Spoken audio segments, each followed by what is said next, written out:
प्रेम से बोलिए वृंदावन बिहारी लाल की जय। जय जय राधे श्याम।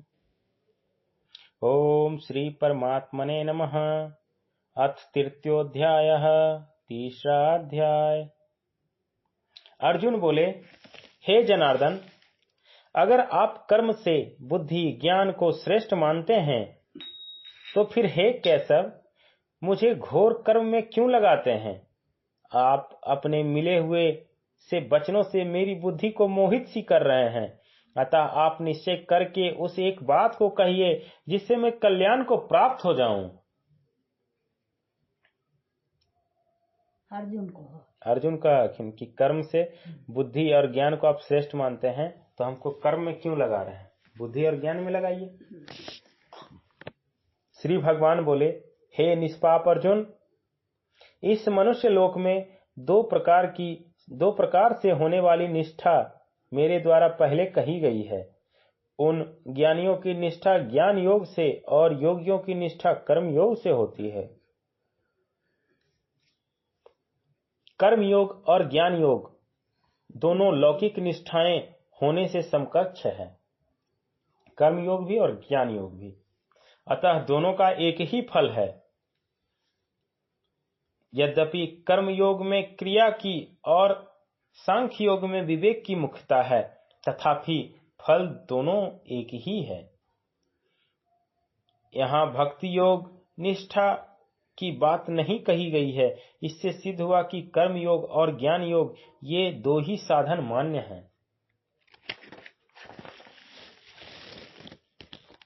ऐसा नहीं है कि कर्म योग और ज्ञान योग दोनों साधकों की अपनी निष्ठाएं हैं, पर भक्ति योग साधक की अपनी निष्ठा न होकर भगवान निष्ठा है।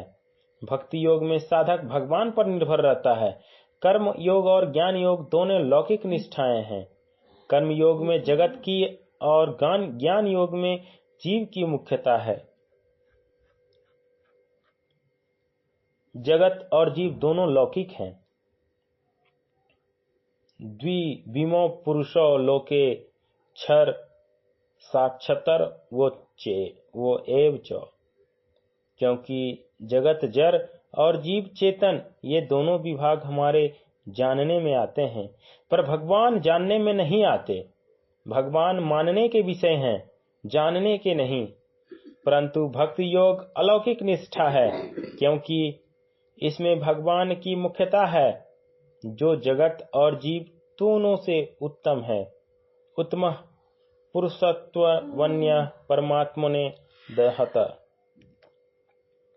मनुष्य ना तो कर्मों का आरंभ किए बिना निष्कर्मता का अनुभव करता है और ना कर्मों के त्याग मात्र से सिद्धि को ही प्राप्त होता है। जब तक साधक में क्रिया का वेग रहता है, तब तक साधक के लिए निष्काम भाव पूर्वक केवल दूसरों के लिए कर्म करने की आवश्यकता है। दूसरों के लिए हित के लिए कर्म करने से क्रिया का वेग शांत हो जाता है और सभी कर्म अकर्म हो जाते हैं, अर्थात बांधने वाले नहीं रहते। केवल कर्मों का स्वरूप त्याग करने पर क्रिया का वेग शांत नहीं होता। क्रिया का वेग शांत हुए बिना प्रकृति से संबंध विच्छेद नहीं होता। प्रकृति से संबंध विच्छेद हुए बिना सिद्धि की प्राप्ति नहीं होती। कोई भी मनुष्य किसी भी अवस्था में क्षणमात्र भी कर्म किए बिना नहीं रह सकता, क्योंकि प्रकृति के परवश हुए सब प्राणियों से प्रकृति जन्य गुण कर्म करवा लेते हैं। प्रकृति का विभाग अलग है और स्वरूप का विभाग अलग है।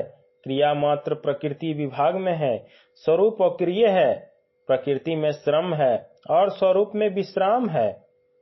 अतः जब तक प्रकृति के साथ संबंध है, तब तक मनुष्य किसी भी अवस्था में क्षण मात्र भी कर्म किए बिना नहीं रह सकता। जो कर्मेंद्रियों संपूर्ण इंद्रियों को हठ पूर्वक रोककर उस मन से इंद्रियों के विषयों का चिंतन करके हुए बैठता है, वह मूढ़ बुद्धि वाला मनुष्य मिथ्याचारी, मिथ्या आचरण करने वाला कहा जाता है। दूसरे अध्याय में भगवान कह चुके हैं कि विषयों का चिंतन करने वाले मनुष्य का पतन हो जाता है। यहाँ लोगों को दिखाने के लिए बाहर से स्थित होकर बैठने वाले तथा मन से विषयों को चिंतन करने वाले मनुष्यों को मिथ्याचारी कहा गया है। वास्तव में भोग बुद्धि से बाहर से भोगने और मन से उसका चिंतन करने में कोई अंतर नहीं है। दोनों का अंतःकरण पर समान प्रभाव पड़ता है। एक दृष्टि से मन से भोगों की चिंता करने से साधक का विशेष पतन होता है, क्योंकि जिन भोगों की प्राप्ति नहीं होती या जिन भोगों से वह लोक मर्यादा से भोग नहीं पाता अथवा जिन भोगों को भोगने में वह असमर्थ होता है, उनको भी वह मन से भोग सकता है। परंतु हे अर्जुन, जो मनुष्य मन से इंद्रियों पर नियंत्रण करके आसक्ति रहित होकर निष्काम भाव से कर्मेंद्रियों समस्त इंद्रियों के द्वारा कर्म योग का आचरण करता है, वही श्रेष्ठ है। फलेच्छा और आसक्ति का त्याग करके दूसरों के लिए कर्म करने वाला कर्मयोगी ज्ञान योगी से भी श्रेष्ठ है। आगे 5वें अध्याय में भी भगवान कर्मयोग को ज्ञान योग से श्रेष्ठ बताएंगे। तू शास्त्र विधि से नियत करते हुए कर्तव्य कर्म कर, क्योंकि कर्म ना करने की अपेक्षा कर्म करना श्रेष्ठ है, तथा कर्म ना करने से तेरा शरीर निर्वाह भी सिद्ध नहीं होगा। यज्ञ कर्तव्य पालन के लिए किए जाने वाला कर्मों से अन्यत्र अपने लिए किए जाने वाला कर्मों में लगा हुआ वह मनुष्य समुदाय कर्मों से बंधता है। इसलिए हे कुंती नंदन, तू आसक्ति रहित होकर उस यज्ञ के लिए ही कर्तव्य कर्म कर। व्याख्या: जो कर्म दूसरों के लिए नहीं किए जाते प्रत्युत अपने लिए किए जाते हैं, उन कर्मों से मनुष्य बंध जाता है। अतः साधक को ये 3 बातें स्वीकार कर लेनी चाहिए। शरीर सहित कुछ भी मेरा नहीं है, मुझे कुछ भी नहीं चाहिए और मुझे अपने लिए कुछ भी नहीं करना है। शरीर सहित मेरा कुछ भी नहीं है, मुझे कुछ भी नहीं चाहिए और मुझे अपने लिए कुछ भी नहीं करना है। पहली बात स्वीकार करने से दूसरी बात सुगम हो जाएगी और दूसरी बात स्वीकार करने से तीसरी बात सुगम हो जाएगी। प्रजापति ब्रह्मा जी ने सृष्टि के आदि काल में कर्तव्य कर्मों के विधान रहित प्रजा मनुष्य आदि की रचना करके उनसे प्रधानता मनुष्यों से कहा कि तुम लोग इस कर्तव्य के द्वारा सबकी वृद्धि करो और यह कर्तव्य कर्म रूप यज्ञ तुम लोगों को कर्तव्य पालन की आवश्यक सामग्री प्रदान करने वाला हो।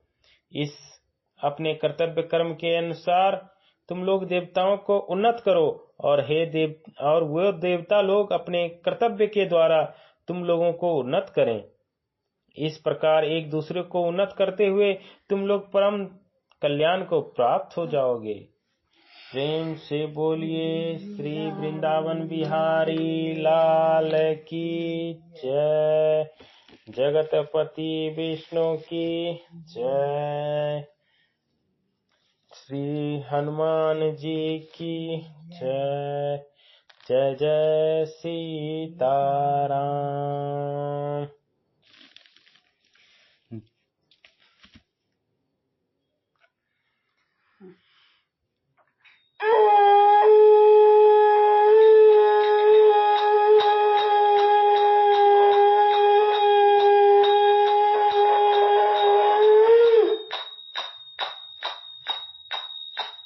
जय जय सीताराम।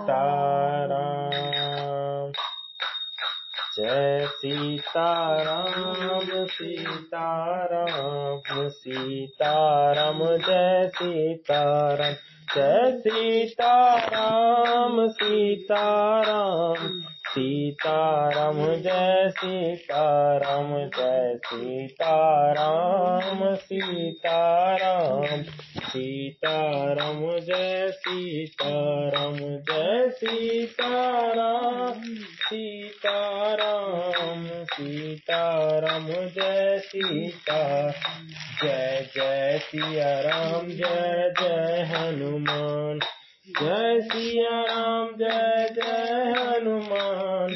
गौरी शंकर राधे श्याम। जय जय सिया राम जय जय हनुमान।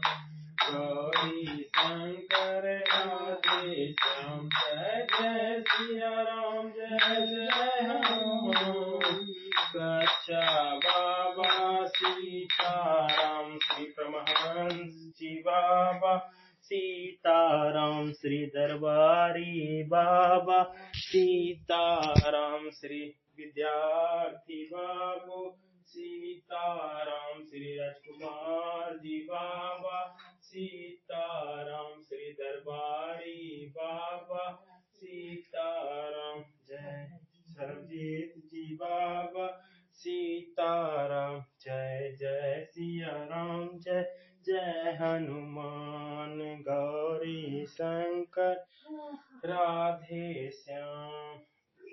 प्रेम से बोलिए सब संतन की जय, सब भक्तन की जय, सब देवी देवता की जय।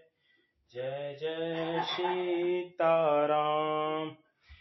हर हर महादेव शंभु काशी विश्वनाथ गंगे बाबा बैद्यनाथ की जय।